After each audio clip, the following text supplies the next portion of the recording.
கர்த்தருடைய பரிசுத்த நாமத்துக்கு ஸ்தோத்திரம்.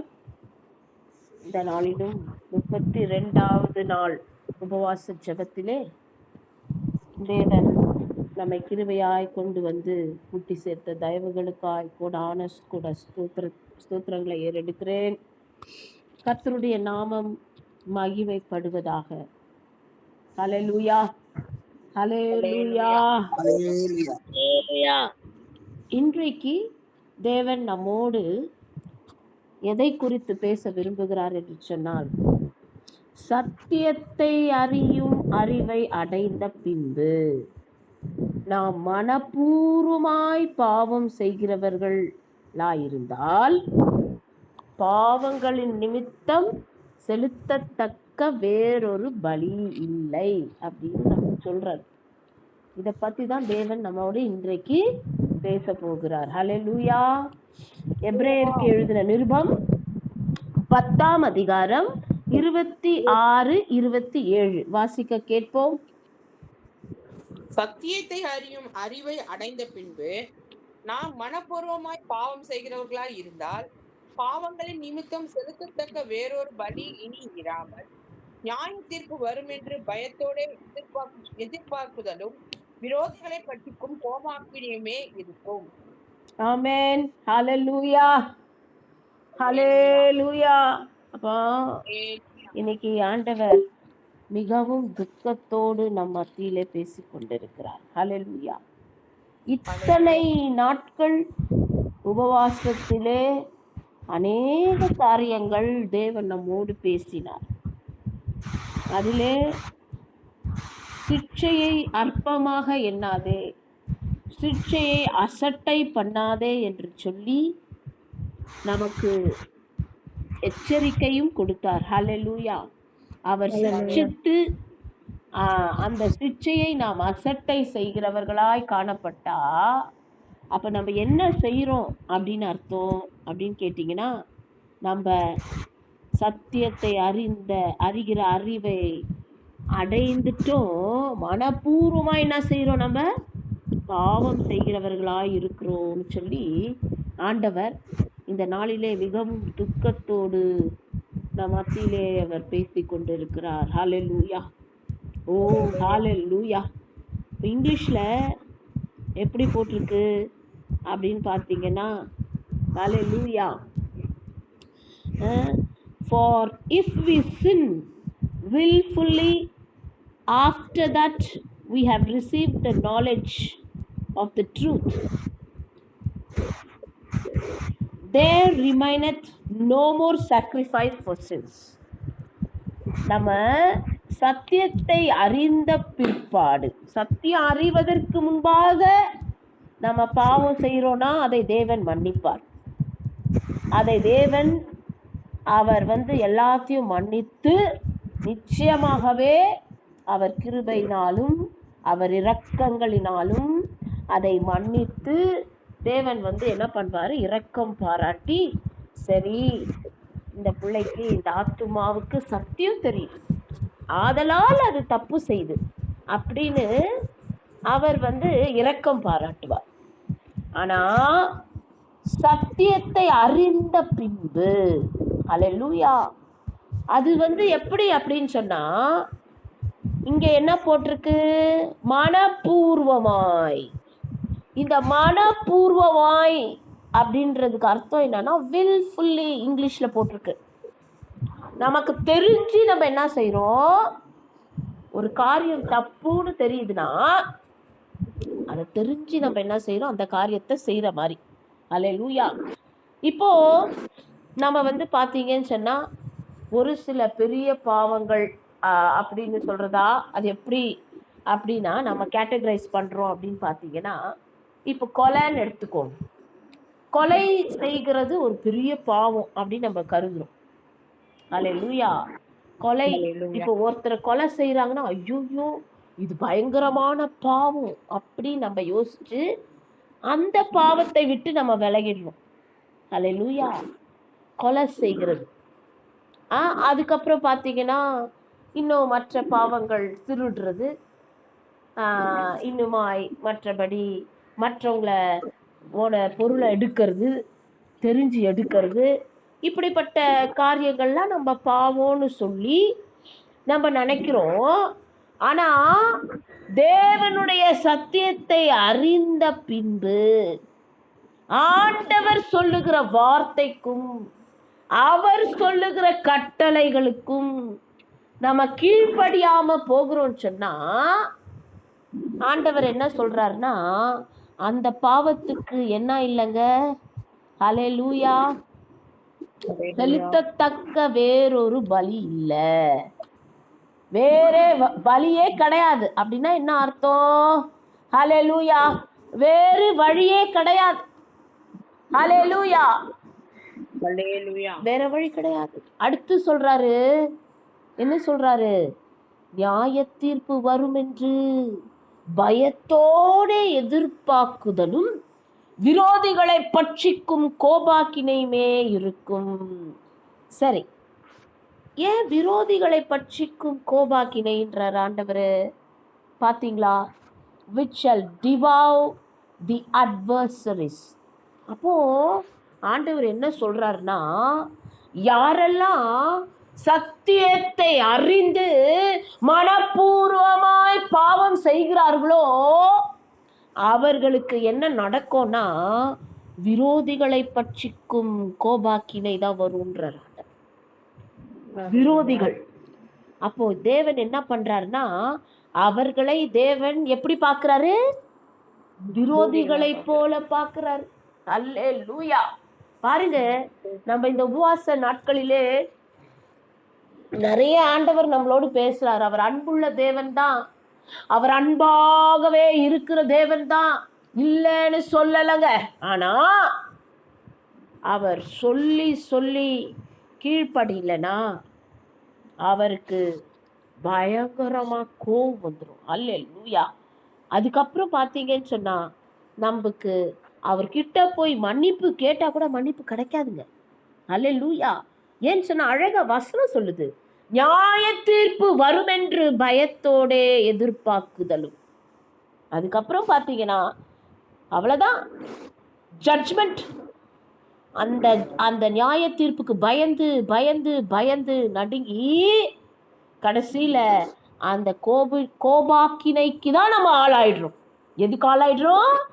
கோபாக்கினைக்கு ஆளாகிடுறோம். ஹல்லேலூயா.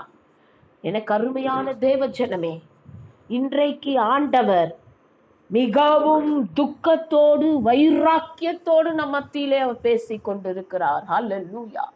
அவர் மிகவும் துக்கப்படுகிறார்.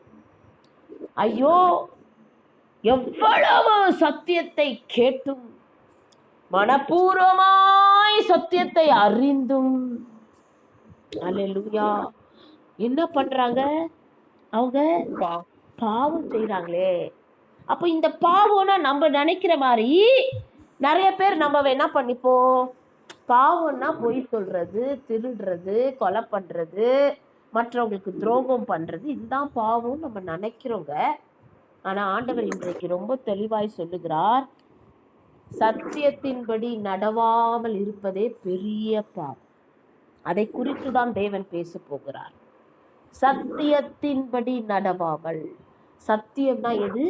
இத்தனை நாட்கள் தேவன் நமக்கு என்னெல்லாம் சொல்லி கொடுத்தாரோ அது எல்லாம் சத்தியம்தான். இதுல நம்ம யாரும் கொலை செய்யறவங்க, திருடுறவங்க, மற்றவங்களை வஞ்சிக்கிறவங்களா காணப்படலைங்க. அல்லேலூயா.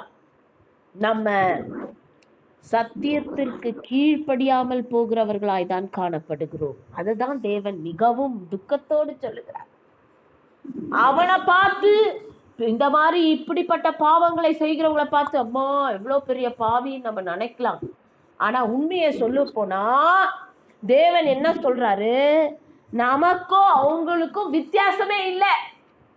அவங்களுக்கும் அதே பனிஷ்மெண்ட் தான், நமக்கு இன்னும் அதை விட அதிகமான பனிஷ்மெண்ட். அல்லேலூயா. அவங்க சத்தியத்தை அறியாம செய்யறாங்க, அதனால அவங்களுக்கு ஒரு அடி. ஆனா நம்ம சத்தியத்தை அறிந்தும் திரும்ப திரும்ப திரும்ப அதே பாவத்தை செஞ்சோம்னா நமக்கு இன்னும் அதிகமான பனிஷ்மெண்ட். ஆண்டவர் கேட்பார்ல நியாய தீர்ப்பு நாளிலே, சத்தியத்தை எவ்வளவாய் நான் பேசினேன், நான் எவ்வளவு வாட்டி உங்ககிட்ட நான் எச்சரித்தேன். ஆனா நீங்க என்ன பண்ணல? அந்த சத்தியத்துக்கு நீங்க செவி கொடுக்கலையே, அந்த சத்தியத்துக்கு நீங்க செவி கொடுக்கலையே. ஆகையால் நீங்கள் மனப்பூர்வமாய் செய்திருக்கிறீங்க அந்த பாவத்தை. You have done it willfully. மனப்பூர்வமாய் நீங்கள் பாவம் செய்திருக்கிறீங்களே. அப்ப அது பேர் என்னதுங்க? துணிகரம். அல்லேலூயா. அதாவது தெரிஞ்சுக்கிட்டே தப்பு செய்யறவங்களை என்ன சொல்லுவாங்க பார்த்துட்டு, எவ்வளவு துணிகரம். நம்ம பிள்ளைய கூட அப்படித்தானே திட்டுவோம். பிள்ளைகளை தெரிஞ்சு தப்பு செஞ்சா என்ன சொல்றோம்? துணிகரம் ரொம்ப அதிகமாயிடுச்சுன்னு சொல்றோம். அது மாதிரிதாங்க ஆண்டவராகிய இயேசு கிறிஸ்து நீங்க சத்தியத்தை அறியாம செய்கிற பாவங்களை எல்லாம் மன்னிச்சிருவாரு. ஆனா சத்தியத்தை அறிந்த பிற்பாடு நீங்க பாவம் செய்கிறவர்களாய் இருப்பீர்களானால் அவர் என்ன செய்யறாரு? விரோதிகளை பட்சிக்கும் கோபாக்கினையே இருக்கும்னு சொல்லிட்டார். ஹல்லேலூயா. அப்போ நம்மளை எப்படி பார்க்கிறாருன்னா, விரோதிகளை பார்க்கிறது போல பார்க்கிறார். ஹல்லேலூயா. இப்படியெல்லாம் என்னடா கடினமா ஆண்டவர் பேசுறாருன்னு யோசிக்காதீங்க. ஆண்டவர் மிகவும் துக்கத்தோடு பேசுகிறார். ஏன் அப்படின்னு கேட்டீங்கன்னா, எத்தனை நாட்கள் சத்தியத்தை அறிந்து அறிந்து அறிந்து அந்த சத்தியத்திற்கு நீங்க இடம் கொடுக்க உங்களுக்கு மனமில்லாமல் போயிற்றே, உங்கள் இருதயங்கள் கடினப்பட்டு போயிற்றே, நீங்கள் உணர்வில்லாதவர்களாய் மாறினீர்களே. அப்போ அப்படி இருக்கும்போது அவர் எவ்வளவு மன வருத்தப்படுவார். இப்போ நான் சொன்னேன்ல, கொலை செய்கிறவங்க தான் நம்ம பெரிய பாவமா பார்க்குறோன்னு. ஆனா ஆண்டவர் சொல்றாரு, அவங்க செய்கிற கொலை அவங்க சத்தியத்தை அறியாம ஒரு மனுஷனை போய் கொலை பண்றாங்க, இல்ல அது தப்புன்னு தெரிஞ்சே கொலை பண்றாங்கன்னு கூட வச்சுக்கோங்க.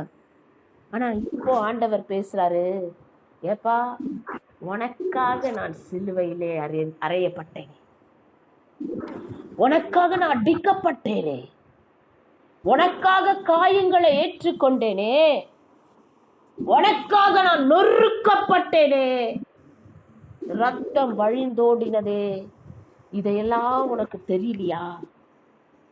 நான் இவ்வளோ வேதனையோடு அந்த ரத்தத்தை சிந்தி அந்த விலையேற பெற்ற அந்த ரத்தத்தை கொண்டு உன்னை மீட்டெடுத்தனேப்பா. அப்ப அந்த ரத்தத்துக்கு என்ன மதிப்பு தர? நீ என்ன மதிப்பு தர? அந்த ரத்தம் தானே இப்போ உங்களை இந்த நிலைமையில நிக்க வச்சிருக்கு.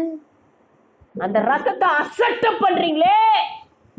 அப்போ நான் என்ன அர்த்தம் அப்படின்னா, நம்ம சத்தியத்தை அறிந்து அவர்தான் நம்மை மீட்டெடுத்தாருன்னு அறிந்து அவருக்கு விரோதமாய் நாம் செய்கிற பாவம், இந்த சத்தியத்திற்கு கீழ்ப்படியாமல் செய்கிற இந்த பாவம் எதற்கு ஈடாய் ஆகுறதுனா, இயேசு கிறிஸ்துவை ஒவ்வொரு தரமும் நீங்க என்ன பண்றீங்க?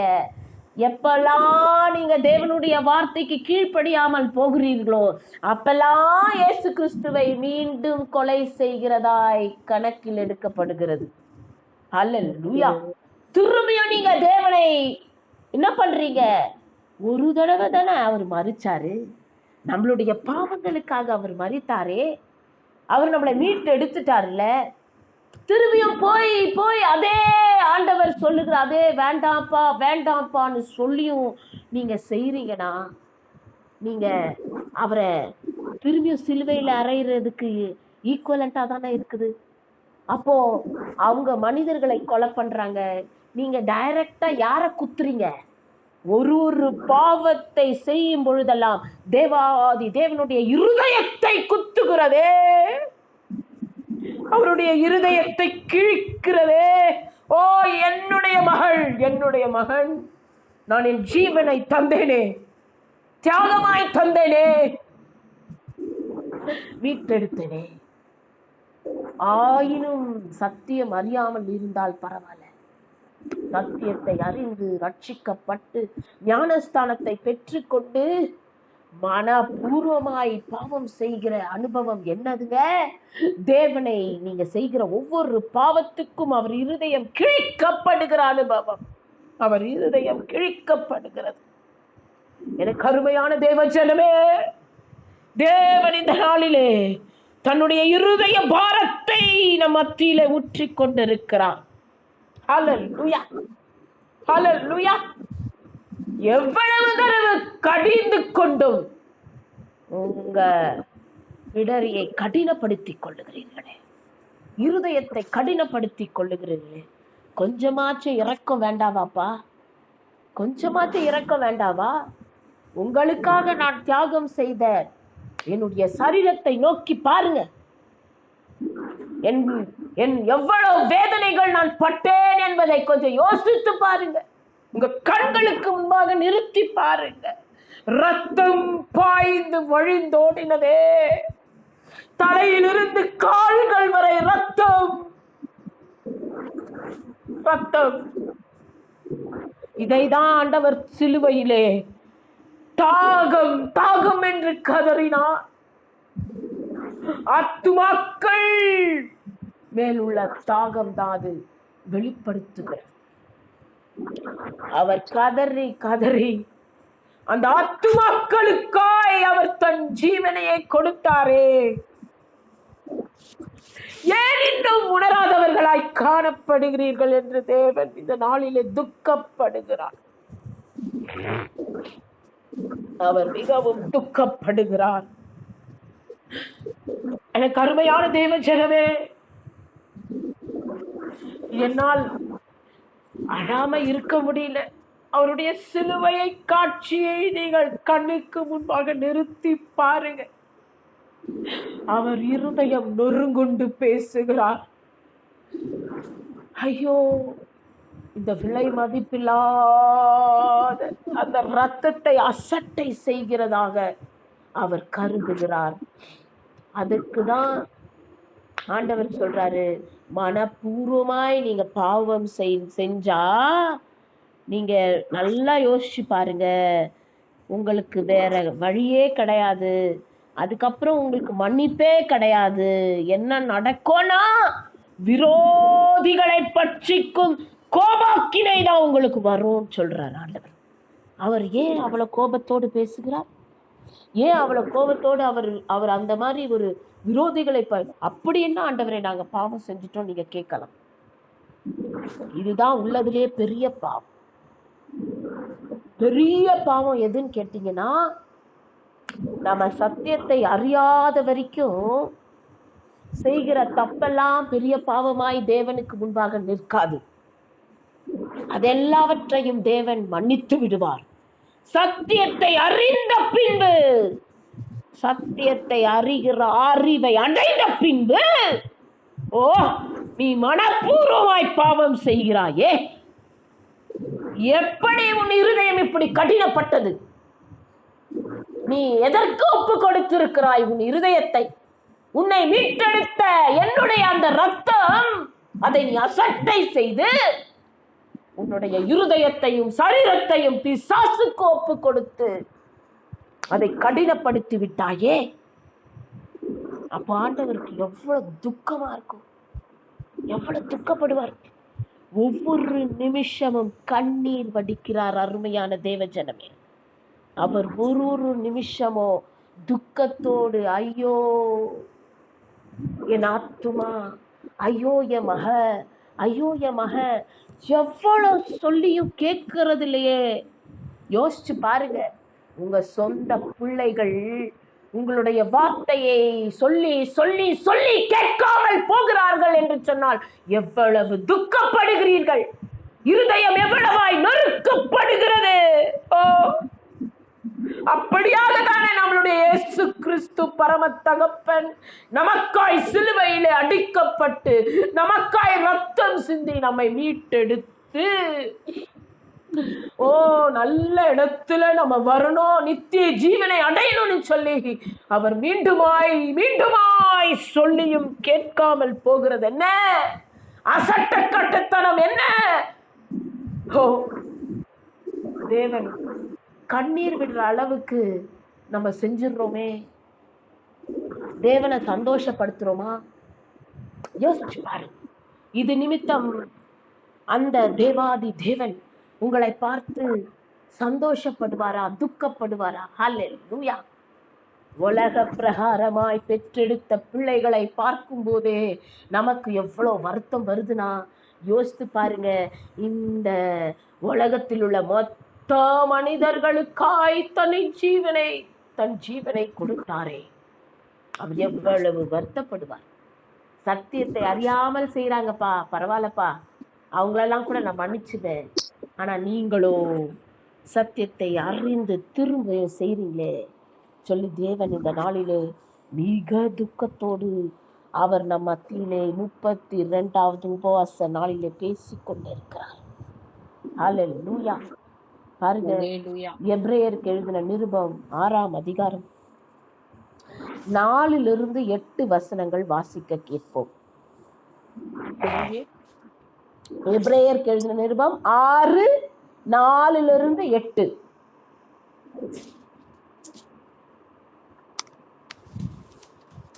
ஏனெனில் ஒரு தடவை பிரகாசிக்கப்பட்டும் பரம ஈவை ருசி பார்த்தும் பரிசுத்த ஆவியை பெற்றும் தேவனுடைய நல்வார்த்தையையும் இனிவரும் உலகத்தின் பலன்களையும் ருசி பார்த்தும் மறுதலித்து போனவர்கள் தேவனுடைய குமாரனை தாங்களே மறுபடியும் சிலுவையில் அறைந்து அவமானப்படுத்துகிறபடியினால் மனம் திரும்புதலுக்கு ஏதுவாய் அவர்களை மறுபடியும் புதுப்பிக்கிறது கூடாத காரியம். எப்படியெனில் நம்மேல் அடிக்கடி பெய்கிற மழையை குடித்து தன்னிடத்தில் பயிரிடுகிறவர்களுக்கு ஏற்ற பயிரை முளைப்பிக்கும் நிலமானது தேவனால் ஆசீர்வாதம் பெறும். முட்செடிகளையும் பூண்டுகளையும் முளைப்பிக்கிற நிலமோ தகாததாயும் சபிக்கப்படுகிறதற்கேற்றதாயும் இருக்கிறது. சுட்டெரிக்கப்படுவதே அதன் முடிவு. ஹல்லேலூயா, ஹல்லேலூயா. கேட்டீங்களா? எவ்வளோ வைராக்கியமா தேவன் இன்றைக்கு நம் மத்தியிலே பேசிக் கொண்டிருக்கிறார். ஹல்லேலூயா. ஏனெனில் ஒரு தரம் பிரகாசிக்கப்பட்டும்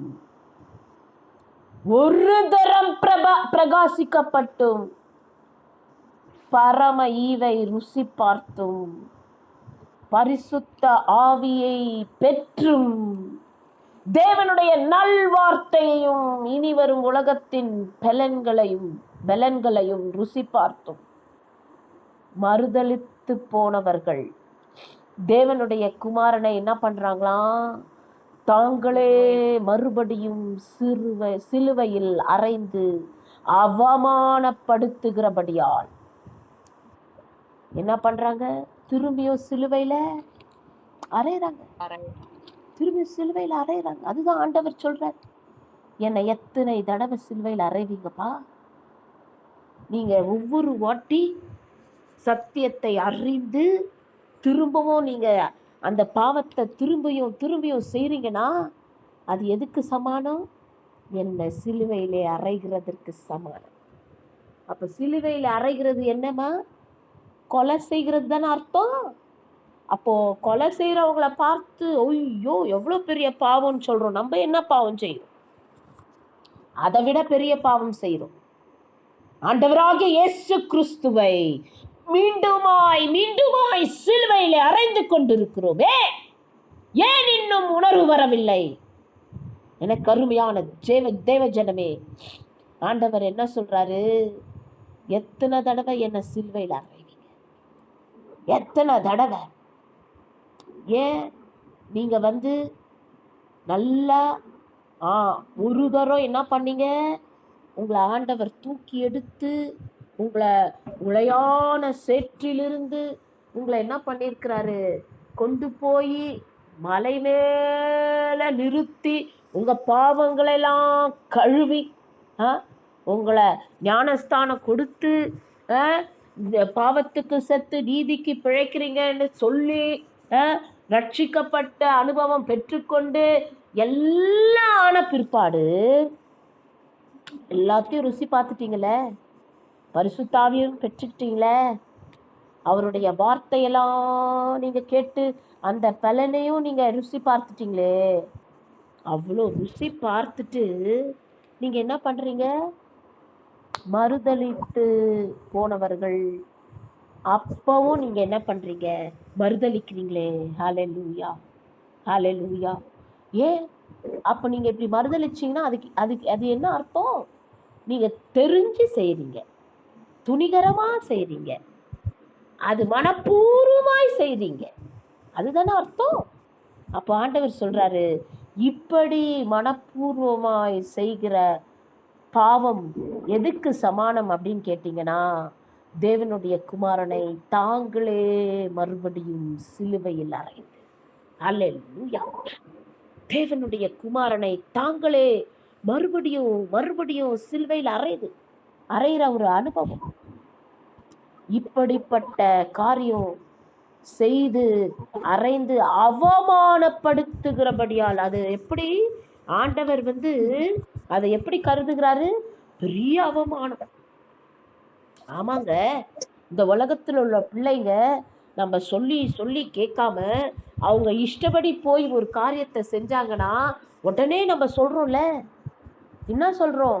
ஐயோ அவமானப்படுத்துறாங்களே, ஐயோ சொல் பேச்சு கேட்கலையேன்னு சொல்றோமே. அப்ப ஆண்டவராகிய இயேசு கிறிஸ்துவை நம்ம என்ன செய்றோம்? அவமானப்படுத்துறோம்.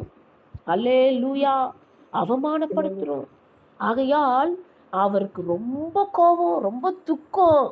என்னை அவமானப்படுத்தி அப்போ இப்படியெல்லாம் செய்தா மனம் திரும்புவதற்கு ஏதுவாய் அவர்களை மறுபடியும் புதுப்பிக்கிறது கூடாத காரியம். திரும்பியும் என்ன ஆக முடியாது, அவங்க மறுபடியும் புதுப்பிக்கிறது, மனம் திரும்புதல், புதுப்பித்தல் இதெல்லாம் வரவே வராது அப்படின்னுறார் ஆண்டவர். அல்லேலூயா. அதனாலதான் விரோதிகளை பட்சிக்கும் தேவாக்கினியே வரும். அல்லேலூயா. அதுக்கு தான் ஆண்டவர் அப்படி சொல்றாரு. அவ்வளவுதான். அப்போ இப்போ பெரிய ஒரு மனுஷனை கொலை செய்யறவங்களுக்கும் நமக்கும் என்ன வித்தியாசம் இருக்குங்க? உண்மையை கேட்க போனா அவர்களை விட தேவன் நம்ம தான் ரொம்ப அதிகமா திட்டுறார். அல்லேலூயா. என்னை என்ன பண்றீங்க? சிலுவையில ஒவ்வொரு தடவையும் அறையிறீங்க, ஒவ்வொரு தடவையும் என்னை அவமானப்படுத்துறீங்களே. என்னிடத்துல எத்தனை நன்மைகளை நீங்கள் பெற்றுக்கொண்டு நீங்க திரும்பியும் என்ன பண்றீங்க? என்னை அவமானப்படுத்துறீங்களே. ஹல்லேலூயா. அப்ப எப்படி நான் உங்களுக்கு மனம் இறங்க முடியும்? எப்படி உங்களை நான் மன்னிக்க முடியும்? எப்படி நியாய தீர்ப்புல கேட்காமல் இருக்க முடியும்? எப்படி நித்திய ஜீவனுக்கு பங்குள்ளவர்களாய் ஆக முடியும்? மனப்பூர்வமாய் பாவம் செய்தால் இதுதாங்க நடக்கும். ஹல்லேலூயா, ஹல்லேலூயா. ஓ, இங்கிலீஷ்ல போட்டிருக்கு, and have tasted the good word of God. அவங்க நல்லா டேஸ்ட் பண்ணிடுறாங்க. எப்படி ஒரு சாப்பாடு, ஒரு டேஸ்டான ஒரு ஆகாரத்தை டேஸ்ட் பண்ணி அது ரொம்ப டேஸ்டா இருக்குன்னு தெரிஞ்சிச்சுன்னா அதை விட மனதில்லாம நம்ம திரும்பி அதை சாப்பிடணும்னு வாஞ்சிக்கிறோமே, அந்த மாதிரி தேவனுடைய வார்த்தையை நம்ம டேஸ்ட் பண்ணிட்டு எல்லாத்தையும் ருசி பார்த்த பிற்பாடு எட்டி ஒரு உதைக்கிறவே இயேசு கிறிஸ்துவ. அல்லேலூயா. அப்படிதாங்க, அதற்கு தான் சமானமாய் இருக்கிறது நாம செய்கிற பாவம். எந்த பாவம்? சத்தியத்தை அறிகிற அறிவை அடைந்த பின்பு நம்ம ஃபுல்லா இதுதான் சத்தியம் தெரிஞ்சிச்சு, ஆண்டவர் நமக்கு சொல்லி கொடுத்துட்டாரு. சொல்லி கொடுத்த பிற்பாடு மனப்பூர்வமாய் நாம் பாவம் செய்வோமானால், ஹல்லேலூயா, மரம ஈவை ருசி பார்த்த பிற்பாடு மனப்பூர்வமாய் நாம் பாவம் செய்வோமானால், ஞானஸ்தானம் எடுத்த பிற்பாடு, ஹல்லேலூயா, ரட்சிக்கப்பட்ட பிற்பாடு நம்ம மனப்பூர்வமாய் நாம் பாவம் செய்வோமானால் எப்படிங்க? அதுக்கப்புறம் ஆண்டவர் ரொம்ப அழகா சொல்லிடுறாரு, என்ன பண்ண முடியாது அவர்களை மறுபடியும் புதுப்பிக்கிறது கூடாத காரியம். அல்லேலூயா. அது அங்கதான் நம்ம புரிஞ்சுக்கணும். அப்ப என்ன நடக்கும் அப்படின்னு பாத்தீங்கன்னா, இன்னைக்கு ஆவியானவர் ரொம்ப தெளிவாய் நம்மோடு இடைப்படுகிறார். இப்ப இந்த சத்தியத்தை அறிகிற அறிவை அடைந்து மனப்பூர்வமாய் பாவம் செய்யறாங்க பாருங்க, அவங்க இருதயம் கடினப்பட்டு போயிடுது. அவங்க இருதயம் கடினப்பட்டு போன பிற்பாடு அவங்களுக்குள்ள ஆண்டவர் எதுவுமே செய்ய வேண்டியதில்லை. ஆட்டோமேட்டிக்கா யார் வந்துருவா? பிசாசானவன் உள்ள வந்து குடி புகுந்துருவான். பிசாசானவன் உள்ள குடி புகுந்த உடனே அவன் ஆளுகை செய்து அவன் என்ன பண்ணிடுறான்? மரண ஆக்கினைக்குள்ள பாதாளத்துக்கு நேராய் நடத்தி சென்று விடுகிறான். அல்லேலூயா. அப்படி செஞ்சிடறான். அப்போ எப்படி வந்து அவங்களுடைய நிலைமை எப்படி இருக்கும் அப்படின்னா, அவங்க ஞானஸ்தானம் பெறுவதற்கு முன்பாக, ரட்சிக்கப்படுவதற்கு முன்பாக, பரிசுத்த ஆவியை பெறுவதற்கு முன்பாக இருந்த அந்த சிறையிருப்பின் அனுபவத்தை காட்டிலும் மோசமான ஒரு அனுபவத்துக்குள்ள போயிடுவாங்க. அதுதான் வசனம் சொல்லுது, அவங்க முன்னிலைமையை பார்க்கிலும் பின்னிலைமை மகா கேடுள்ளதாய் காணப்படும் சொல்றார். அதுதான் நடக்கும். அல்லேலூயா. நம்ம நினைக்கிறோம் நம்ம தப்பிச்சிருவோன்னு. இல்ல, தப்பிக்க முடியாதுங்க. அல்லேலூயா. தப்பிக்கவே முடியாது. அவங்களால தப்பிக்க முடியாம திரும்பியும் மாட்டிட்டு அது ரொம்ப மோசமான ஒரு நிலைமைக்கு அவங்க போயிடுவாங்க. அதுக்கப்புறம் பார்த்தீங்கன்னா தேவனால் மன்னிக்கவும் முடியாது. மன்னிப்பு நீங்க எவ்வளவு கதறி கதறி மன்னிப்பு கேட்டாலும் மன்னிப்பு கிடையாது. ஒரு பாவத்தை செய்யக்கூடாதுன்னு சொல்லி, தேவனுடைய வார்த்தையை மீறக்கூடாதுன்னு சொல்லி மனப்பூர்வமாய் பாவம் செய்கிறவர்களுக்கு மன்னிப்பு இல்லை. மன்னிப்பு இல்லை. அல்லேலூயா. தேவன் மன்னிக்கிறவர் தானே அப்படின்னு நீங்க கேட்டீங்கன்னா, ஆமா, இரக்கம் உள்ளவர், மகா உருக்கம் உள்ளவர், தயவுள்ளவர். அவர் மன்னிக்கிற தெய்வம் தான். சத்தியத்தை அறியாமல் செய்கிறவரையும் அவர் மன்னிப்பார். ஆனால் சத்தியத்தை அறிந்து மனப்பூர்வமாய் பாவம் செய்வோமானால் அவர் மன்னிக்க மாட்டார். அல்லேலூயா. இந்த சத்தியத்தை நம்ம நல்லா புரிஞ்சுக்கணும். இதை நம்ம புரிஞ்சுக்கணும். அடுத்து நம்ம வெயிட் பண்றது என்னன்னு பாத்தீங்கன்னா, நியாய தீர்ப்பு நாளிலே அவருடைய கோபாக்கினை தான் நம்ம வெயிட் பண்ணணும். விரோதிகளை பட்சிக்கும் கோபாக்கினை தான் நம்ம வெயிட் பண்ணணும். வேற வழியே கிடையாது. அதுக்கப்புறம் வேற வழியே கிடையாது. பாருங்க, நாகூம் எழுதின புஸ்தகம், நாகூம் 1ஆம் அதிகாரம் 5-6 வசனங்களை வாசி. நாகூம் 1:5-6.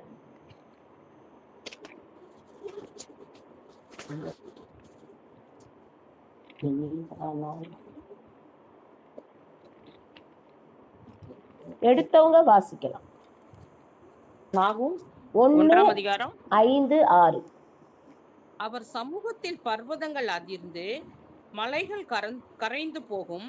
அவர் பிரசன்னத்தினால் பூமியும் பூச்சக்கரமும் அதில் குடியிருக்கிற அனைவரோடும் எடுபட்டு போம். அவருடைய கோபத்துக்கு முன்பாக நிற்பவன் யார்? அவருடைய உக்கிர கோபத்திலே தரிப்பவன் யார்? அவருடைய எரிச்சல் அக்கினியை போல இறைக்கப்படுகிறது. அவராலே கண்மலைகள் பேர்க்கப்படும். கேட்டீங்களா? இதுதான் நடக்கும். அல்லேலூயா. அவருடைய சமூகத்துல பர்வதங்கள் அதிர்ந்து மலைகள் கரைந்து போகும். அவருக்கு அத்தனை வல்லமை உண்டுங்க. அவர் பிரசனத்துல பூமியும் பூச்சக்கரமும் அதில் குடியிருக்கிற அனைவரோடும் எடுபட்டு போம். அவருடைய கோபத்துக்கு முன்பாக நிற்பவன் யார்? நம்மால நிற்க முடியாது.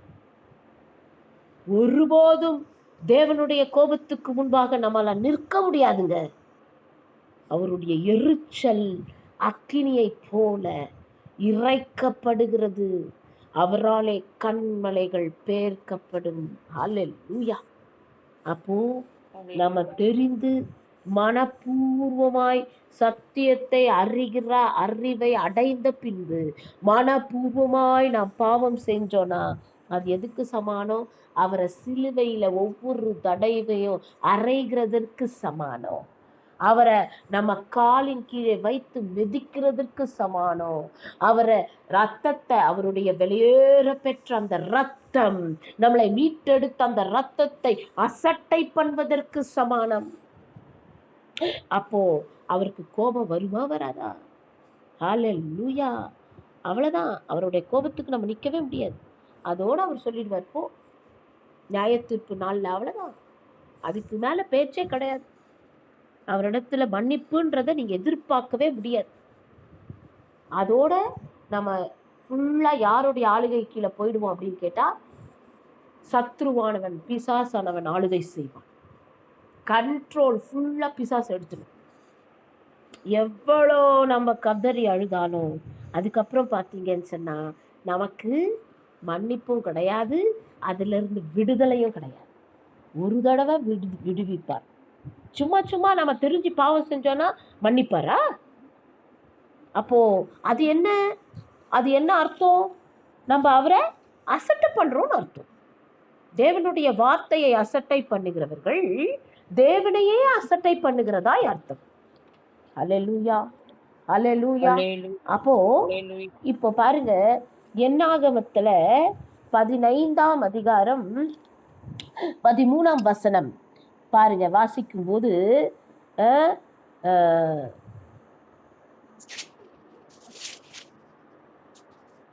15:13. தேசத்தில் பிறந்தவர்கள் யாவரும் கர்த்தருக்கு சுகந்த வாசனையான தகன பலியை செலுத்தும் போது இவ்விதமாகவே செய்ய வேண்டும். என்னாகமும் 15:13. இல்ல, அந்த வசனம் இல்ல, சாரி. ஹalleluya. அப்போ இந்த இப்போ எப்படி நம்ம எப்படிப்பட்ட பாவம் என்பதை குறித்து இருக்கோம். சரி, அது இந்த வசனத்தை நம்ம வாசிச்சு பார்க்கும்போது பாருங்க, தானியேல் புஸ்தகத்துல 5ஆம் அதிகாரம், தானியேல் 5:22, 23 படிங்க. அவருடைய குமாரனாகிய பெல்ஷாத்சார் என்னும் நீரோ வென்றால் இதையெல்லாம் அறிந்திருந்தும் உங்களுடைய இருதயத்தை தாழ்த்தாமல் பரலோகத்தின் ஆண்டவருக்கு விரோதமாக உம்மை உயர்த்தினீர். அவருடைய ஆலயத்தின் பாத்திரங்களை உமக்கு முன்பாக கொண்டு வந்தார்கள். நீரும் உங்களுடைய பிரபுக்களும் உடைய மனைவிகளும் வைப்பாட்டிகளும் அவைகளிலே திராட்சரசம் குடித்தீர்கள். இதுவும் தம்முடைய கையில் உமது சுவாசத்தை வைத்திருக்கிறவரும் உமது வழிகளுக்கு எல்லாம் அதிகாரியுமாகிய தேவனை நீர் மகிமைப்படுத்தாமலும் காணாமலும் கேளாமலும்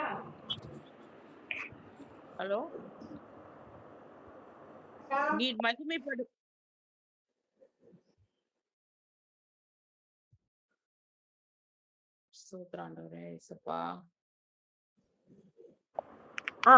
படிங்க. நீர் மகிமைப்படுத்தாமலும் காணாமலும் கேளாமலும் உணராமலும் இருக்கிற வெள்ளியும் பொன்னும் வெண்கலமும் இரும்பும் மரமும் கல்லும் ஆகிய தேவர்களை புகழ்ந்தீர். அப்ப என்ன நடக்குது அப்படின்னு பாத்தீங்கன்னா, தானியேல் சொல்றாரு, நீங்க என்ன பண்ணீங்க ராஜாவே? உங்க இருதயத்தை என்ன பண்ணல, நீங்க தாழ்த்தல. ஹல்லேலூயா. உங்க இருதயத்தை நீங்க தாழ்த்தாதபடினாலே உங்களை தேவன் இந்த நிலைமைக்கு உங்களை கொண்டு வந்து நிறுத்தினாரே, அந்த தேவன் உங்களை நிறுத்தினார் என்பதை மறந்து உங்க இருதயத்தை நீங்கள் தாழ்த்தாமல் நீங்க என்ன பண்ணீங்க? அந்த தேவனுக்கு விரோதமாய் பாவம் செய்தீங்களே. அந்த தேவனுக்கு விரோதமாவே நீங்க பாவம் செய்றீங்களே. அப்போ நீங்க செய்கிற பாவம் எப்படிப்பட்ட பாவம்? அது பயங்கரமான பாவம். அதனாலதான் அவருக்கு வந்த தண்டனை. அதுக்கப்புறம் என்ன ஆயிடுது? அந்த ராஜ்யபாரம் அவர் கையிலிருந்து பிடுங்கப்படுகிறது. ஹல்லேலூயா. ராஜ்யபாரத்தை பிடுங்கிறார் ஆண்டவர் கோபப்பட்டு. ஹல்லேலூயா. இப்ப பாருங்க, அந்த ராஜாவுக்கு அந்த நிலைமை ஆனது என்று சொன்னால், நீங்களும் நானும் தேவனை அறிகிற அறிவை அடைந்த பின்பு, சத்தியத்தை அறிகிற அறிவை அடைந்த பின்பு மனப்பூர்வமாய் நாம் பாவம் செய்யறது எப்படின்னா, நம்மள மீட்டெடுத்த தேவாதி தேவனுக்கு முன்பாக நம் மனதை தாழ்த்தாததுக்கு சமமாய் காணப்படுகிறது. முதல்ல என்ன சொன்னார் ஆண்டவர்? அவரை சிலுவையிலே அறைகிறதற்கு சமமாய் காணப்படுகிறது. ரெண்டாவது என்ன சொல்றாரு? அவரை அவமானப்படுத்துறதற்கு சமமாய் காணப்படுகிறது. இப்ப மூன்றாவது என்ன சொல்றாரு? அவருக்கு முன்பாக நீங்க உங்க இருதயத்தை தாழ்த்தாம மேட்டிமையில அலைறீங்களே, அதனாலதான் உங்க இருதயம் கடினப்பட்டு போயிருக்குது. நீங்க சத்தியத்தை அறிவை அடைந்த பின்பு பாவம் செய்றீங்கன்னா, நீங்க துணிகரமா செய்றீங்க, மனப்பூர்வமாய் செய்றீங்கன்னா, ஏன் உங்க இருதயம் கடினப்பட்டு போயிருக்குன்னு ஆண்டவர் சொல்றாரு. உங்ககிட்ட என்ன இல்ல? தாழ்மை இல்லை. அதுவும் யாருக்கு முன்னாடி நீங்க தாழ்த்த மாட்டீங்க? நான் மீட்டெடுத்தேன், என்னோட ரத்தத்தை கொண்டு மீட்டெடுத்தேன், எனக்கு முன்பாகவே நீங்க உங்களை தாழ்த்த மாட்டீங்களே. நான் சொல்றதையே கீழ்ப்படிய உங்களுக்கு மனசு இல்லையே. நான் சொல்லுகிறதையே நீங்க மீறி பாவம் செய்றீங்களே. அப்போ என்ன அர்த்தம்? எப்படி மன்னிப்பு வரும்? அப்ப மன்னிப்பாரா தேவன்? அவர் மன்னிப்பதில்லை. ஹல்லேலூயா. அவர் மன்னிக்க மாட்டார். அதனாலதான் ஆண்டவர் ரொம்ப தெளிவா நம்மளோடு பேசி கொண்டிருக்கிறார். இது அநேகருக்கு இது புரிந்து கொள்ள வேண்டும்.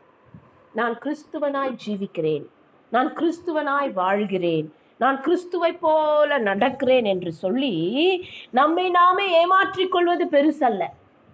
நாம அப்படி நடக்கிறோமா? சத்தியத்தை கேட்டு அந்த சத்தியத்தின்படி நம்ம பக்காவா நடக்கிறோமா?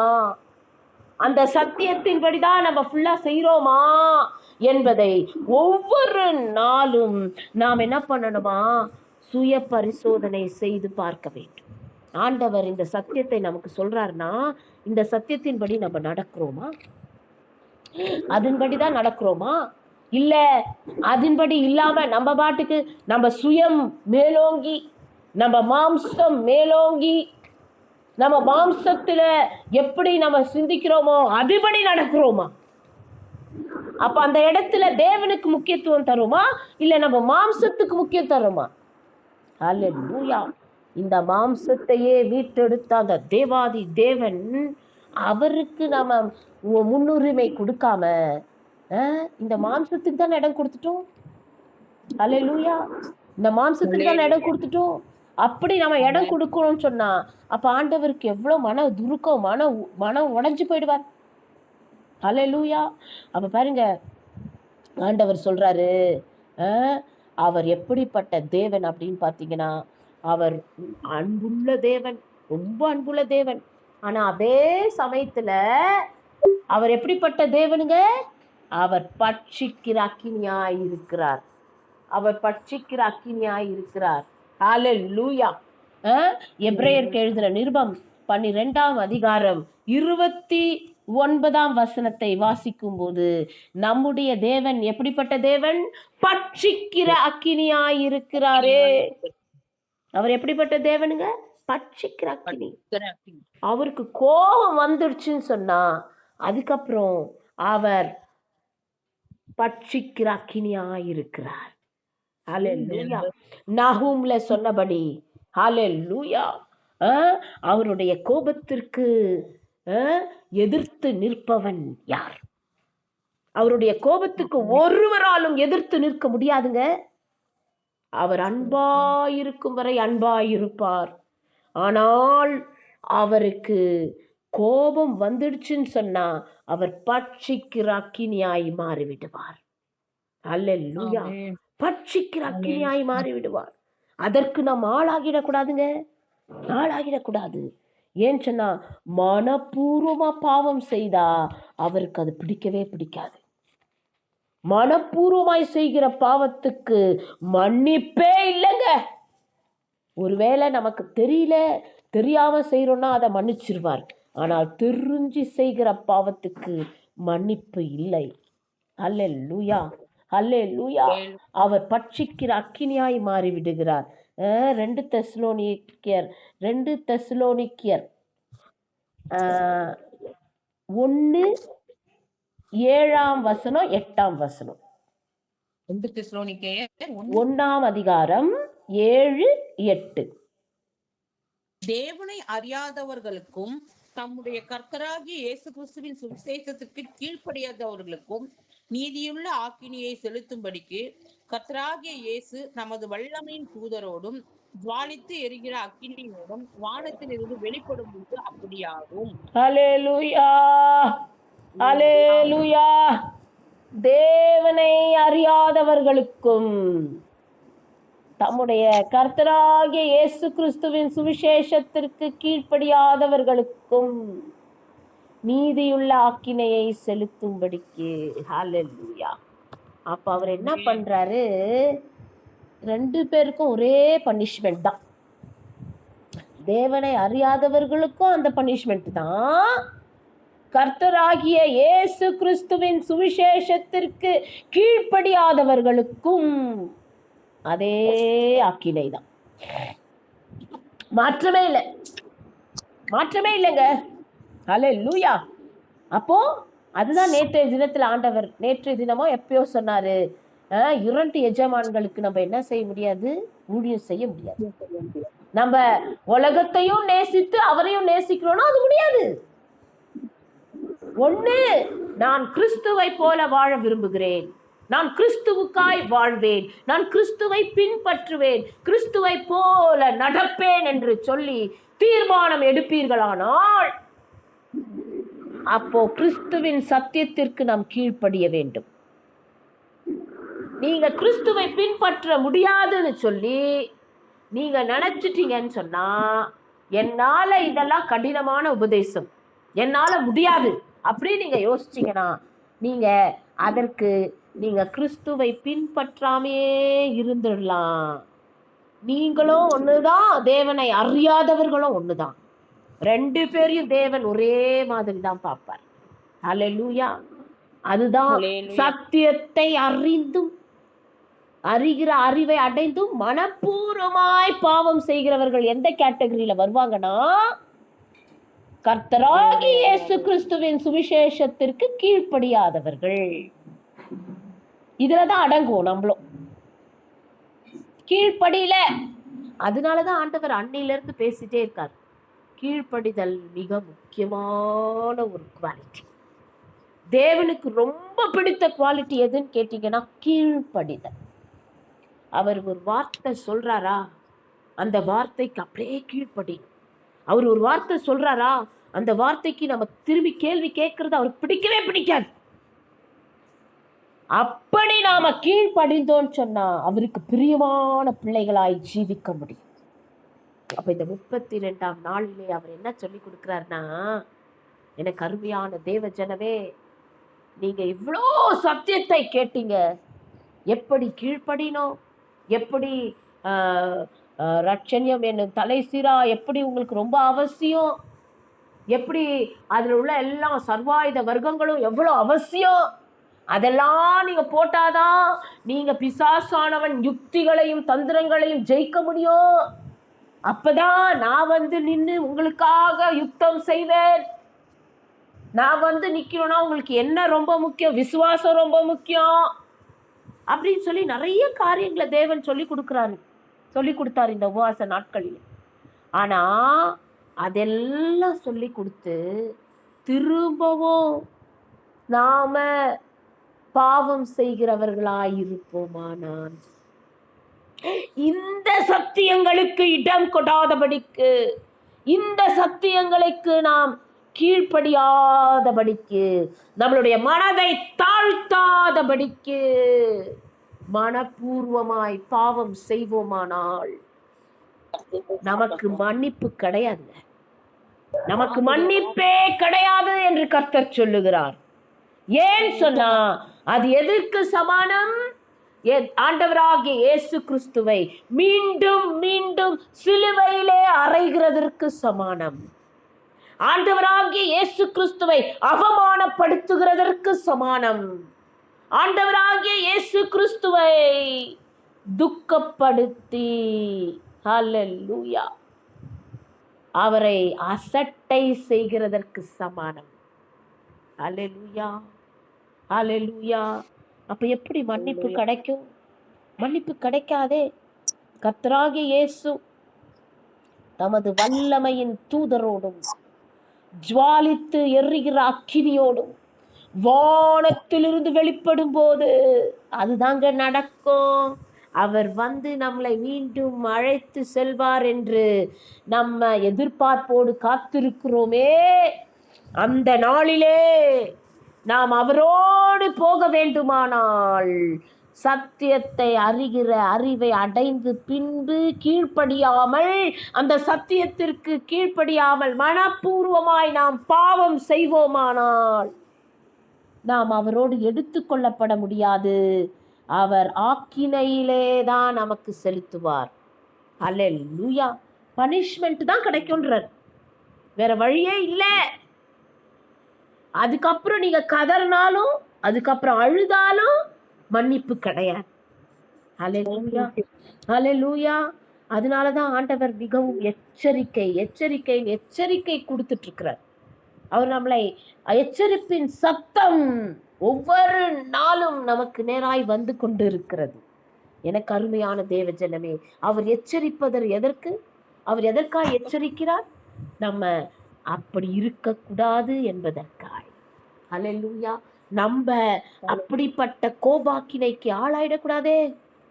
நம்ம அப்படி ஆயிட்டோம்னு சொன்னா நம்ம யாரை போல இருக்கிறோம்னு அர்த்தம்னா குருடனை போல காணப்படுகிறோம். யோவான் எழுதின சுவிசேஷம் 9ஆம் அதிகாரம் 41 யோவான் 9:41 படி. இயேசு அவர்களை நோக்கி, நீங்கள் குருடனாய் இருந்தால் உங்களுக்கு பாவம் இராது, காண்கிறோம் என்று சொல்லுகிறபடினால் உங்க பாவம் நிலைநிற்கிறது. கேட்டீங்களா? வசனத்துக்கு அர்த்தம் நல்லா புரிஞ்சுக்கோங்க. நீங்கள் குருடராய் இருந்தா பாவமே செஞ்சிருக்க மாட்டீங்களேப்பா. ஆனா நீங்க பார்த்துட்டு நாங்க பாக்குறோம்னு சொல்லிட்டு நீங்க என்ன பண்றீங்க? பாவம் உங்களுக்குள் நிலைத்திருக்கிறதே, பாவம் செய்கிறவர்களாய் இருக்கிறீங்களே. அப்போ நீங்க எதுக்கு சமானம்? பாவம் இன்னும் செய்கிறீங்கன்னா குருடருக்கு சமானம். அல்லேலூயா. அப்ப தெரிந்து நீங்க பாவம் செய்றீங்க. அல்லேலூயா. உங்க கண்கள் குருடாக்கப்பட்டிருக்கிறது. அதனாலதான் ஆண்டவர் சொல்றாரு, 2 கண்ணோடு நீ வந்து பரலோகத்திற்கு வரலனாலும் பரவாயில்ல, ஒரு கண் பிடுங்கப்பட்டு நீ பரலோகத்துக்கு வந்தாலும் பரவாயில்ல. அப்படி வந்தாலே மேல். பாவம் இந்த கண்கள் 2 கண்களினால் பாவம் செய்கிறாயா? எந்த கண் பாவத்துக்கு உங்களை உட்படுத்துதோ அந்த கண்ணை பிடுங்கி எறிங்க. அல்லேலூயா. அந்த கண்ணை பிடுங்கி எரிஞ்சிருங்க. அந்த குருடானாலும் பரவாயில்ல, நீங்க நரகத்திற்கு போகிறதை காட்டிலும் பரலோகம் வந்துருவீங்களே.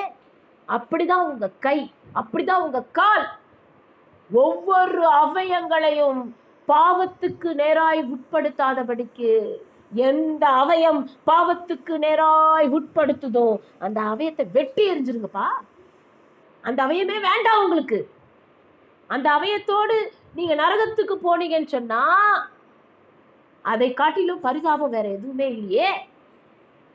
அதை வெட்டி எரிஞ்சு ஒரு கையும் ஒரு காலும் கண்ணுக்கு ஒரு கண்ணு இல்லாதவனா இருந்தோம் நீங்க பரலோகத்துக்கு வந்து சேர்ந்தீங்கன்னா எவ்வளவு பெரிய சந்தோஷம். அல்லேலூயா, அல்லேலூயா. ஆண்டவர் இந்த நாளிலே அவர் நம்மோடு இடைப்பட்டு கொண்டிருக்கிறார். அல்லேலூயா, அல்லேலூயா. அப்ப நம்ம என்ன பண்ணக்கூடாதுங்க?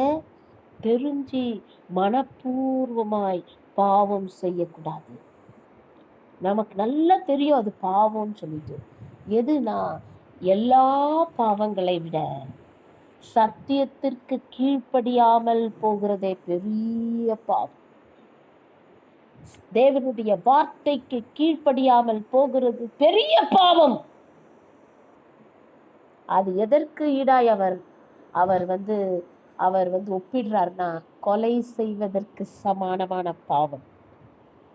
ஒரு கொலை செய்தா எவ்வளவு பெரிய பாவம் நம்ம சொல்றோமோ அதே மாதிரிதான் தேவனுடைய சத்தியத்தை அறிந்து சத்தியத்துக்கு கீழ்ப்படியாதது கொலை செய்கிற பாவத்துக்கு சமானமாய் காணப்படுகிறது. ஹல்லேலூயா, ஹல்லேலூயா. ரொம்ப கஷ்டமான ஒரு விஷயம்தான் தேவன் சொல்றது.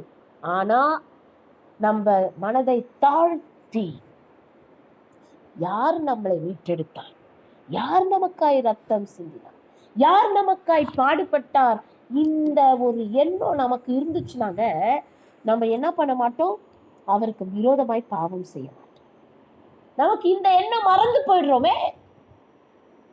உலகத்தை தானே பார்க்கிறோம், ஆண்டவரை பார்க்கணும். இந்த உலகம் ரொம்ப முக்கியமா நமக்கு போயிடுச்சே. இந்த உலகத்தில் வாழும் மனிதர்கள், நம்மளுடைய உற்றார் ஆகட்டும், உறவினர் ஆகட்டும், நண்பர்கள் ஆகட்டும், யார் ஆகட்டும், அவர்கள் தானே பிரதானமாய் நம்ம நினைக்கிறோம். அவர்களை பார்க்கிலும் தேவனை நம்ம பிரதானமாய் நினைச்சோன்னு சொன்னா இதை செய்ய மாட்டோமே. டெய்லி ஆண்டவர் இதை தானே சொல்லிட்டு இருக்கிறாரு. எப்பா, உலகத்தை பார்க்காதீங்க, உலகத்தில் உள்ளவைகளை பார்க்காதீங்க, அதெல்லாம் நான் உண்டாக்கினவைகள் அல்ல. நீங்க அதை பார்த்தீங்கன்னு சொன்னா நீங்க என்ன மறந்துடுவீங்கன்னு சொல்றாரே. ஆனாலும் நம்ம என்ன பண்றோம், இருதயத்தை கடினப்படுத்தி கொண்டு அவரை பார்க்காமல் உலகத்தையே பார்த்து நிற்கிறோமே.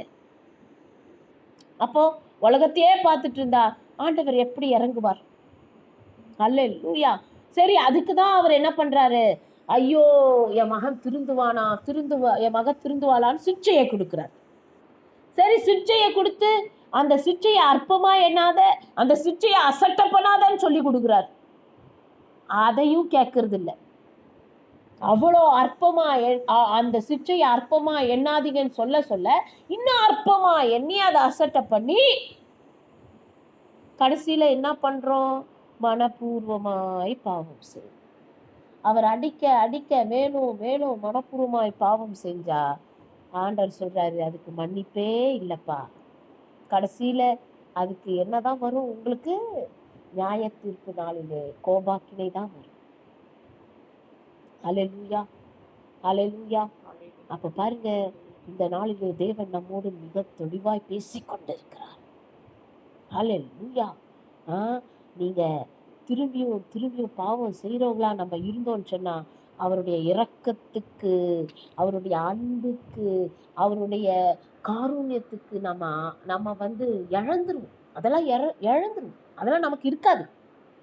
அதோட அவர் இரக்கமுள்ள தேவன், அவர் அன்புள்ள தேவன், அவர் காருண்யம் உள்ள தேவன். அவரோட அனாதி சிநேகம் என்னை இழுத்து கொண்டதுக்கு, அனாதி காருண்யம் என்னை மறைத்ததுன்னு சொல்லி நம்ம சொல்லிக்கிறோமே கண்டி, நாம திரும்பியும் அவரை வெட்கப்படுத்தி, அவரை சிலுவையில அறைந்து, அவருக்கு முன்பாக நம்மை தாழ்த்தாமல் நம்ம எதிர்த்து நின்னோன்னு சொன்னா அவருடைய கோபாக்கினைக்கு நம்ம எதிர்த்து நிற்கவே முடியாதுங்க. ஹல்லேலூயா, ஹல்லேலூயா. அதனால அவர் என்ன சொல்றாரு, நம்ம ரொம்ப ஜாக்கிரதையா இருக்கணும். நான் இவ்வளவு நாள் சத்தியம் சொன்னேன், எல்லாம் கேட்டீங்க, எல்லாம் ஒப்பு கொடுக்குறீங்க, அழுது ஜெபம் பண்றீங்க, எல்லாம் வாஸ்தவம் தான். ஆனா திரும்பியும் பாவம் செய்யாது. ஹல்லேலூயா. திரும்பியும் பாவம் செய்யாதீங்க. திரும்பியும் நீங்க தெரிஞ்சுட்டு இவ்வளோ சத்தியத்தை கேட்டு நீங்க பாவம் செஞ்சீங்கன்னா அந்த பாவத்துக்கு உங்களுக்கு மன்னிப்பு இல்லை. முன்னிலைமையை காட்டிலும் உங்களுடைய பின் நிலைமை மகா கேடுள்ளதாய் இருக்கும் என்று கர்த்தர் சொல்லுகிறார். அவர் யாரிடத்திற்கு ஒப்பு கொடுத்துருவார்னா முழுமையா சத்துருடைய ஆளுகை கீழே ஒப்பு கொடுத்துருவாரு. முடிஞ்சிருச்சு, அவர் தூர விலகி போயிடுவார். அதோட அவர் நம்ம பக்கமே திரும்பி பார்க்க மாட்டார். அதுக்கப்புறம் நம்ம ஐயோ ஆண்டவரே ஆண்டவரே ஆண்டவரேன்னு கதறியும் பிரயோஜனமே இல்லை எனக்கு அருமையான தேவ ஜனமே.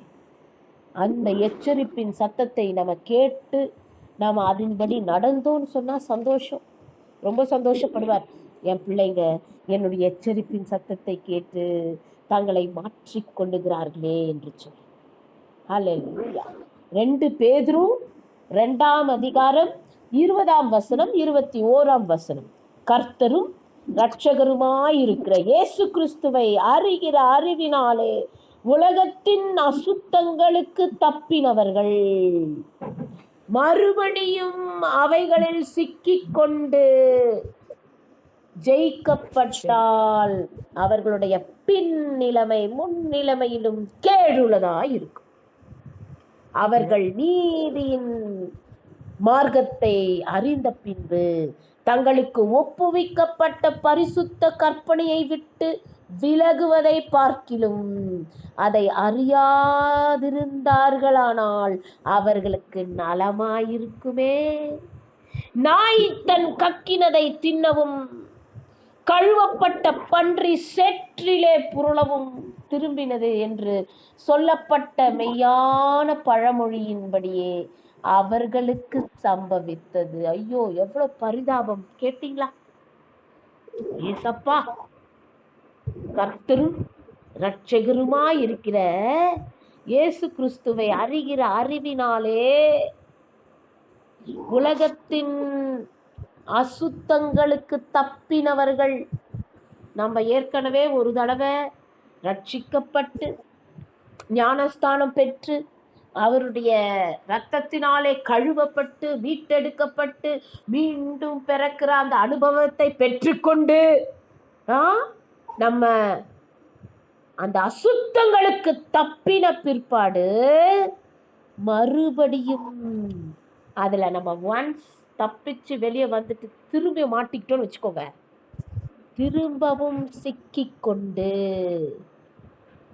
அதுல மாட்டிக்கிட்டோம்னா அப்பவும் அதுக்கப்புறம் நமக்கு என்ன இல்லைங்க, ஹல்லேலூயா, மன்னிப்பே கிடையாது. அந்த நிலைமையை காட்டிலும் நம்மளுடைய இந்நிலைமை முன்னிலைமையிலும் கேடுள்ளதாயிருக்கும் வசனம் சொல்லுது. ஆண்டவர் அதை தான் சொல்லி கொடுக்கிறார். நீங்க எப்படி இருந்தீங்களோ முதல்ல அப்படியே இருந்திருக்கலாமேப்பா. எதுக்கு நீங்க ரட்சிக்கப்பட்டீங்க? எதுக்கு ஞானஸ்தானம் எடுத்தீங்க?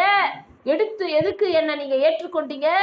என்ன தெய்வம்னு ஏற்றுக்கொண்டு திரும்பியும் அதே பாவம் செய்றீங்கன்னு சொன்னா உங்களுடைய முன்னிலைமையை காட்டிலும் இந்த நிலைமை மோசமா இருக்குமே, கேடுள்ளதா இருக்குமே. அவர்கள் நீதியின் மார்க்கத்தை அறிந்த பின்பு தங்களுக்கு ஒப்புவிக்கப்பட்ட பரிசுத்த கற்பனையை விட்டு விலகுவதை பார்க்கிலும், பாத்தீங்களா, அதை அறியாதிருந்தார்களானால் அவர்களுக்கு நலமாயிருக்குமே.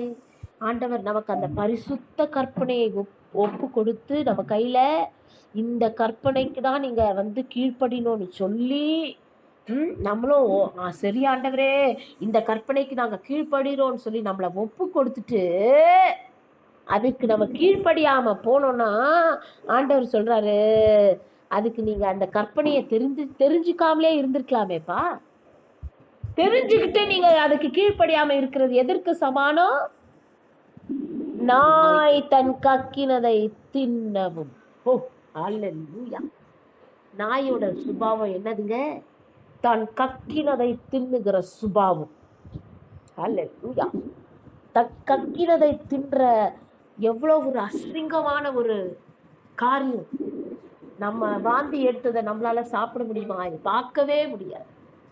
அருவருப்பு நம்ம யோசிக்கிறோம், அதை சாப்பிட முடியுமாங்க? அதற்கு சமானம் என்று கர்த்தர் சொல்லுகிறார். பன்றி சேற்றிலே புரளவும் திரும்பினது என்று சொல்லப்பட்ட மெய்யான பழமொழியின்படியே ஒரு தடவை குளிப்பாட்டி அந்த பண்ணியை கொண்டு வந்து வச்சா திரும்பியும் அது போய் சேற்றிலே தான் புரளும். அதுக்கு அதோட குணமே அதுதான். அதற்கு சமானம் என்று கர்த்தர் சொல்லுகிறார். ஹல்லேலூயா, ஹல்லேலூயா. அப்போ பாருங்க, இந்த நாளிலே தேவன் நம்மை மிகவும் எச்சரித்து துக்கத்தோடு வைராக்கியமாய் பேசிக்கொண்டிருக்கிறார். ஏன் அப்படின்னு கேட்டீங்கன்னா, 31 நாட்கள் அவர் நமக்கு அநேக சத்தியங்களை பரம ரகசியங்களையும் அவர் நமக்கு வெளிப்படுத்தி இருக்கிறார். ஹல்லேலூயா. அதெல்லாம் ஒரு பெரிய பொக்கிஷம். இந்த சத்தியத்தெல்லாம் அவர் வெளிப்படுத்துறாருன்னா அவர் யாருக்கு ரொம்ப பிரியமா இருக்கிறாங்களோ அவங்களுக்கு வெளிப்படுத்துவார். அப்போ நம்மலாம் அவருக்கு பிரியமா இருக்கிறோன்னு அவரு நம்மளெல்லாம் நம்பி நம்ம அவரை ஒருபோதும் நம்ம என்ன பண்ண மாட்டோம், அவரை நம்ம மறுதலிக்க மாட்டோம். அவரை நம்ம இறுதியா பிடித்து கொள்வோம்னு சொல்லி அந்த நம்பிக்கையில என் மக என்னை ஒருபோதும் என்ன பண்ண மாட்டாங்க, மறுதளிக்க மாட்டாங்க, என்னை பற்றி கொள்வாங்கன்னு சொல்லி அந்த நம்பிக்கையில அவர் நமக்கு சொல்லி இருக்கிறார்னா, அவர் சொல்றாரு, இவ்வளோ சத்தியத்தை நான் சொல்லி நீங்க திரும்பவும் கேட்காம துணிகரமா மனப்பூர்வமா நீங்க பாவம் செய்வீங்கன்னா அது எதுக்கு சமானம்? நீங்க என்னை சிலுவையில அறைகிறதற்கு சமானம், என்னை அவமானப்படுத்தி வெட்கப்படுத்துறதற்கு சமானம். எனக்கு முன்பாக உங்களுக்கு மேட்டிமையை நீங்க காண்பித்து உங்க இருதயங்களை கடினப்படுத்தி கொள்கிறீர்களே, உங்கள் இருதயத்தை நீங்கள் தாழ்த்தாமல் என்னுடைய இரத்தத்தை அசட்டை செய்கிறீர்களே, என்னையே அசட்டை செய்கிறதற்கு சமானம். ஆகையால் உங்களுக்கு ஒருபோதும் என்ன இல்லைங்க, மன்னிப்பே கிடையாதுன்னு சொல்றார் ஆண்டவர். அல்லேலூயா. என்னுடைய கோபாக்கினைக்கு தான் ஆளாயிடுவீங்க. ஏன்னு சொன்னா என்னுடைய கோபத்துக்கு எதிராய் நிற்க ஒருவராலும் முடியாது. மலைகள் அதிரும், பர்வதங்கள் பெயர்ந்து போம், எல்லாம் உருகி போயிடுன்றார் ஆண்டவர். மலைகளும் பர்வதங்களும் உருகி போனா நம்ம ஏமாத்துறோங்க. அவர் கோபத்துக்கு முன்பாக நம்மால் நிற்கவே முடியாது. எனக்கு அருமையான தேவ ஜனமே, இந்த நாள் தேவன் நம்மோடு அவர் மிக தெளிவாய் பேசிக்கொண்டிருக்கிறார். ஏன் இப்படி பேசுறாருன்னு கேட்டா, அவர் இன்னும் நம்மளை நேசிக்கிறார். எப்பா, நான் உங்களை முழுமையாய் நேசிக்கிறேன், நான் நேசித்தபடியால் தான் என்னுடைய ரத்தத்தை சிந்தினேன், நான் நேசித்தபடியால் தான் என்னையே நான் ஒப்பு கொடுத்தேன், என் ஜீவனையே பலியாய் தந்தேன். இதை விட வேற என்ன பலி எதிர்பார்க்கிறீங்கப்பா? நான் என்னையே கொடுத்து உங்களை பாவத்திலிருந்தும் சாபத்திலிருந்தும் வியாதியிலிருந்தும் மீட்டெடுப்பதற்காய் என்னுடைய விலையேற பெற்ற ரத்தத்தை நான் சிந்தினேனே, அந்த ரத்தத்தையே நீங்க அசட்டப் பண்றீங்களேப்பா, அந்த ரத்தத்தையே நீங்க ரொம்ப என்னை வெட்கப்படுத்துறீங்களேப்பா, என்ன நீங்க திரும்பியும் சிலுவையிலே அறையறீங்களேப்பா. அப்போ நீங்க என்ன செய்றீங்க? கொலை செய்றீங்கல்ல, கொலை செய்யறதுக்கு தானே சமானம். அப்புறம் எங்க இருந்து மன்னிப்பு நமக்கு கிடைக்கும்? இதற்கு மன்னிப்பே இல்லை என்று கர்த்தர் நமக்கு எச்சரிக்கிறார். ஆகையால் இன்றைக்கு கேட்ட சத்தியத்தின்படி நாம வாழ்வோமானால், நம்மளை ஒப்பு கொடுப்போமானால், அல்லேலூயா, அதற்கு நம்மை தாழ்த்துவோமானால் நாம் நித்திய ஜீவனை அடைய முடியும், நித்திய ஜீவனை சுதந்திரித்துக் கொள்ள முடியும். இந்த சத்தியத்திற்கு நம்ம கீழ்ப்படியாமல் இன்னும் வைராக்கியத்தோடு, இன்னும் மேட்டிமையோடு, இன்னும் இருதயம் கடினப்பட்டு போவோமானால் அதற்கு செலுத்தத்தக்க பலி வேற எதுவும் இல்லை, கோபாக்கினையே. அதோட ஆண்டவர் சொல்லிட்டாரு, என் பக்கம் கூட திரும்பி பார்த்துறாதப்பா, நான் அவ்வளவுதான் அவனை விட்டுடுவேன். அவர் கை விட்டுருவார் நம்ம, அவ்வளவுதான். அதுக்கப்புறம் நரகம் தான், பரலோகம் போக முடியாது. அதனால ரொம்ப சாதாரண விஷயமா நம்ம எடுத்துக்கவே கூடாது. இவ்வளவுதானே ஆண்டவர் சொல்ற வார்த்தைக்கு என்ன, நம்ம கீழ்ப்படியாம போயிட்டோம், போய் மன்னிப்பு கேட்டுக்கலாம், நம்ம போய் திரும்பியும் ஜெபிக்கலாம், அழுது ஜெபிக்கலாம், தேவன் மன்னிச்சிருவார். நோ, அதைதான் தேவன் பேசுகிறார். ஒவ்வொரு தடவையும் சொல்லி சொல்லி திரும்பவும் செய்து மன்னிப்பு கேட்டா மன்னிக்கப்படுமா? மன்னிக்கப்படாது என்று சொல்லுகிறார். அல்லேலூயா. ரொம்ப ஜாக்கிரதையாய் இருக்க வேண்டும், மிகவும் ஜாக்கிரதையாய். கிறிஸ்தவ வாழ்க்கை என்பது சாதாரண வாழ்க்கை இல்லைங்க. நித்திய ஜீவனை அடைவது என்பது ஒரு லேசான விஷயம் அல்ல. நித்திய ஜீவனை அடைவதற்கு நம்ம எவ்வளவாய் நம்மை தாழ்த்தி தாழ்த்தி தாழ்த்தி அவருடைய கட்டளைகளுக்கும் அவருடைய வார்த்தைக்கும் சத்தியத்துக்கும் நாம் கீழ்ப்படுகிறோமோ அப்பந்தான் நமக்கு நித்திய ஜீவன். எல்லாருக்கும் நித்திய ஜீவன் கொடுக்க முடியாது ஆண்டவர். நம்ம கிரியைகளை பார்க்கிறார்ல, கிரியைகள் எப்படிப்பட்ட கிரியைகள் பார்ப்பார்ல. சொல்லி சொல்லி கீழ்ப்படியவே இல்லைன்னா கிரியைகள் எங்க சேரும்? அந்த கிரியைகள் எப்படி தேவன் அங்கீகரிப்பார்? இந்த உலகத்துக்காக நம்ம எப்படினாலும் வாழலாம், இந்த உலகத்தில் உள்ள மனிதர்களை எப்படினாலும் பார்க்கலாம், செய்யலாம். ஆனா இதெல்லாம் பரமபிதா கணக்கில் எடுப்பதில்லையே, கணக்கில் எடுப்பதில்லையே. நமக்கு தேவனை பார்க்கிலும், ஜீவனை தந்த அந்த தேவாதி தேவனை பார்க்கிலும் இந்த உலகம் தான் நமக்கு முக்கியமா தெரியுதே. இந்த உலகத்தில் உள்ள மனிதர்கள் தான் நமக்கு முக்கியமா தெரியுறாங்களே. ஐயோ இவங்க அவங்க, நம்ம அதை தானே பார்க்கிறோம். நம்மளை மீட்டெடுத்த அந்த தேவாதி தேவனை பார்க்கவில்லையே. இன்றைக்கு நாம் ஜீவனோடு இருப்போமானால் அந்த தேவன் தானே காரணம் யோசிக்க மாட்டோமே. நீங்களும் நானும் இன்னைக்கு ஜீவனோடு நல்ல சுகத்தோடு பலத்தோடும் நல்லா இருக்கிறோம்னு சொன்னா யாருங்க காரணம்? இந்த உலகத்தில் உள்ள மனிதர்களா? யாருங்க காரணம்? தேவாதி தேவன் தானே அதற்கு காரண கர்த்தர். அவர் தானே நமக்கு ஜீவனையும் பலனையும் சுகத்தையும் கொடுத்திருக்கிறாரு. அவர் நம்மளை மீட்டெடுத்து இந்த மாதிரி ஒரு நிலைமையில நம்மளை இருக்க வைக்கிறாரு. நல்ல வீடு, நல்ல வசதி, நல்ல ஆகாரம், நல்ல உடுக்க உடை, இதெல்லாம் யாருக்கு கொடுத்தது? தேவன் கொடுத்ததுல. ஆனா நம்ம என்ன யோசிக்கிறோம்? நம்மளுடைய பிரயாசம், நம்மளுடைய சம்பாத்தியம், நாம் இதை கஷ்டப்பட்டு சம்பாதிச்சோம். எங்க இருந்துங்க வந்தது பலன்? சம்பாதிக்க பலன் கொடுத்தது யார்? அவர் இந்த பலத்தை தரவில்லை என்று சொன்னால் இதை நாமால சம்பாதிக்க முடிஞ்சிருக்குமா? ஹல்லேலூயா. நம்மால ஒரு சின்ன பலவீனத்தை மேற்கொள்ள முடியுதா? ஒரு சின்ன வியாதி வந்துருச்சுன்னா நம்ம எவ்வளவு பாடுபடுறோம். அப்ப அதுலயும் நம்மள நிற்க வைத்தது யாருங்க? தேவன் தானே. அவர் நமக்காய் அடிக்கப்பட்டு அந்த விலையேற பெற்ற ரத்தத்தினாலே அவர் நம் வியாதிகளை எல்லாம் சுகமாக்குவேன் என்று வாக்கு பண்ணி இந்த மட்டும் நம்மளுடைய பலவீனங்களிலே அவருடைய பலன் பரிபூர்ணமாய் விளங்குகிறதே. அதை ஏன் நம்ம மறந்துடுறோம்?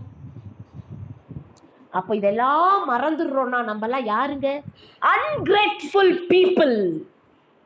We are so called as ungrateful people. நன்றி இல்லாத மனிதர்கள் என்று தேவன் நம்மை அழைப்பாரே. ஐயோ, என் பிள்ளைகளுக்கு இவ்வளவு செஞ்சியும் என் பிள்ளைங்க நன்றியே இல்லாம இருக்காங்களே, நன்றி மறந்துட்டாங்களே. நம்ம நினைச்சுக்கணும். எனக்கு அருமையான தேவ ஜனமே, நம்ம இந்த நாளிலே ஒவ்வொரு நிமிஷமும் ஒவ்வொரு நொடியும் இப்படி நம்ம வாழ்கிறோம் சொன்னா அந்த தேவாதி தேவன் இல்லைனா நம்ம இல்லை. ஹல்லேலூயா. அவர் இல்லைன்னா நாம இப்படி இருக்க முடியாதுங்க. அப்ப அவர் சொல்ற வார்த்தைக்கு மதிப்பு கொடுத்து அவர் சொல்ற வார்த்தைக்கு கீழ்ப்படிவோமா?